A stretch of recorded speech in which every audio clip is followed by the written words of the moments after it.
It's, it's difficult to be brief. There was a farmhouse and buildings and probably a tribe of people here before the Norman conquest, but it would be turf walls. In 1345, they built the Peel Tower. That's the tower that is the highest part of the castle. Now, after 1348, after that period, the agriculture went into a decline because the population dropped with the Black Death. And that had an effect on people for about 150 years to 200 years. When D-Day had been, when we were more or less taking Germany over again, they were sent here, and we got about 5,000 German prisoners of war in the park. And it's interesting that there was still a boys' school here. I can remember I was at school here, and I can remember looking out the window from the big schoolroom upstairs and seeing about 5 German army officers in SS uniform. We were a bit frightening to see, but being guarded by a couple of chaps with guns, raking the lawn. I also remember seeing them making the playing field outside into a cricket pitch. Now, I've always thought if you were going to have punishment for the Germans, make them make a cricket pitch.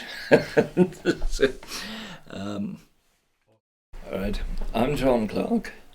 I and my father took over Featherstone Castle in 1961, just after I'd left university.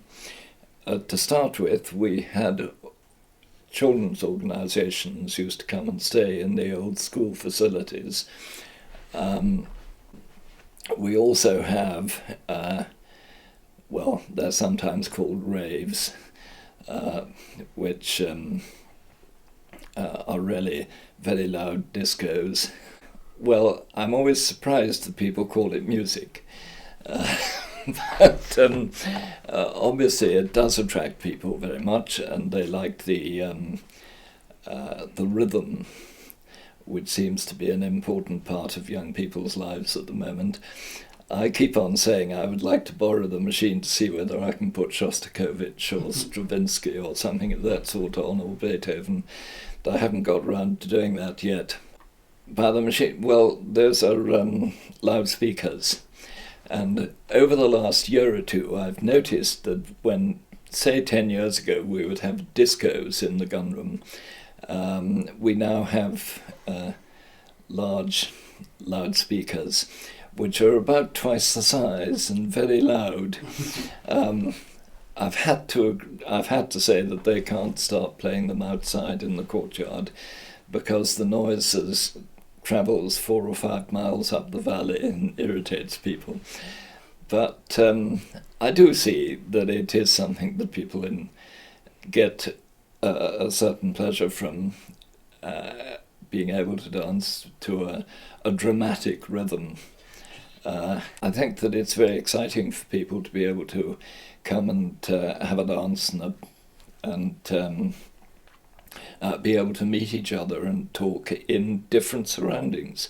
You don't want always to be in urban surroundings. This is a very beautiful bit of country, and I do encourage people to, when they're not having a rave overnight, I encourage people to go for walks up the park, up to Lamley Viaduct and up the river and so forth and so on, because it's dramatic, it's beautiful, and I think it enables people to appreciate the countryside and perhaps develop hobbies in the future about walking in the countryside and so forth. And it's a good place to be talking amongst each other, to be chatting about the things that make the world go round. Well, I suppose the rave parties tend to just rave all the time.